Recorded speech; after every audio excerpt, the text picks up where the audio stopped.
नमस्कार साथियों। आज हम राजस्थान के अफवाह तंत्र की प्रमुख नदी चंबल नदी के बारे में विस्तार से वर्णन करेंगे। चंबल नदी राजस्थान की प्रमुख नदी है।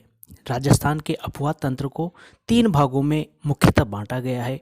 पहला, बंगाल की खाड़ी में गिरने वाली नदियाँ। दूसरा, अरब सागर में गिरने वाली नदियाँ। और तीसरा, आंतरिक प्रवाह वाली नदियाँ। तो जो चंबल नदी है ये प्रमुख नदी है बंगाल की खाड़ी में अपना जल ले जाने वाली नदियों में। तो इसके बारे में आज हम विस्तार से चर्चा करेंगे और समझने का प्रयास करेंगे कि इसका उद्गम जानापाव की पहाड़ियाँ मऊ मध्य प्रदेश में होता है। इसका उपनाम के बारे में बताएं तो उपनाम राजस्थान की कामधेनु इसे कहा जाता है, गंभीरा इसे कहा जाता है और बारहमासी नदी के रूप में भी इसे जाना जाता है। इसका मुहाना बंगाल की खाड़ी है। और इसकी सहायक नदियों के बारे में बात करें तो प्रमुख नदी है बनास, जो कि खमनोर की पहाड़ियों राजसमंद से निकलती है। और काली सिंध, पार्वती, परवन, ब्राह्मणी, कुराल, चाकण व मेज नदी प्रमुख नदी है।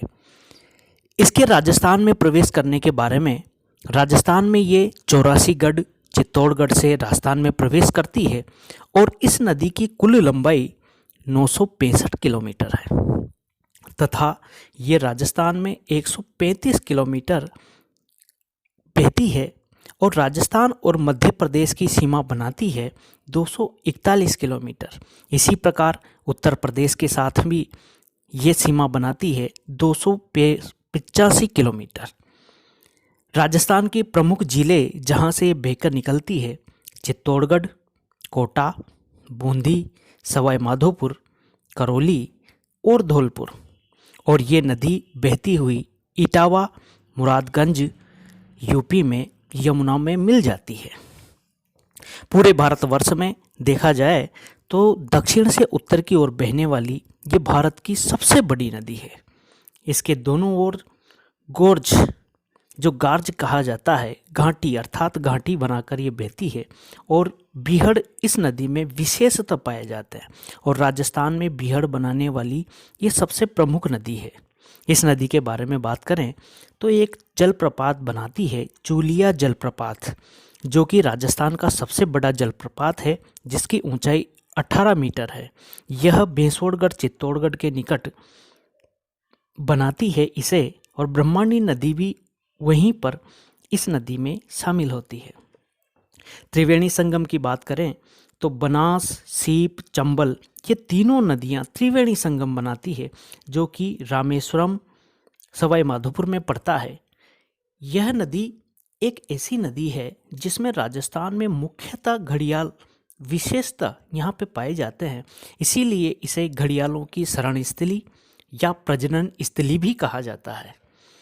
और यह नदी और इस नदी पर जो बनने वाला अभ्यारण्य है वह देश का पहला नदी अभ्यारण्य बनाया गया है, जिसे घड़ियाल राष्ट्रीय घड़ियाल अभ्यारण्य कहा जाता है, जो कि राजस्थान, मध्य प्रदेश और यूपी की संयुक्त परियोजना है। इस नदी में से एक प्रश्न ये भी आता है कि सर्वाधिक अवनालिका अपर्दन कौन सी नदी में होता है। तो सर्वाधिक अवनालिका अपर्दन इसी नदी में होता है। और इस नदी में एक विशेष जीव गांगेसूस भी पाया जाता है, जिसे गंगाई डॉल्फिन भी कहा जाता है। यह नदी विश्व धरोहर में नामित एकमात्र नदी है जिसे यूनेस्को की सूची में नामित किया गया। और जो बांध परियोजनाओं के बारे में बात करें तो सर्वप्रथम इसमें गांधी सागर बांध मंदसौर एमपी में है, जो इस नदी पर बनने वाला सबसे बड़ा बांध है।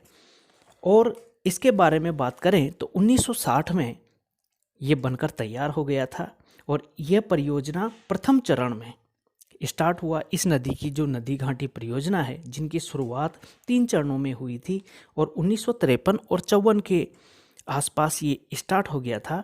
दूसरा जो बांध बना प्रमुख रावत भाटा चित्तौड़गढ़ में 1970 में, ये भराव क्षमता के मामले में इस नदी पर सर्वाधिक है। और तीसरा बांध जवार सागर बांध कोटा बोराबास में है ये। और चौथा कोटा बैराज 1960 कोटा में ये बना और इससे 2 नहरें भी निकाली गई, जिसे दाई नहर जो कोटा, बारां और मध्य प्रदेश को सिंचाई सुविधा प्रदान करती है और बाई नहर कोटा, बूंदी में सिंचाई सुविधा प्रदान करती है।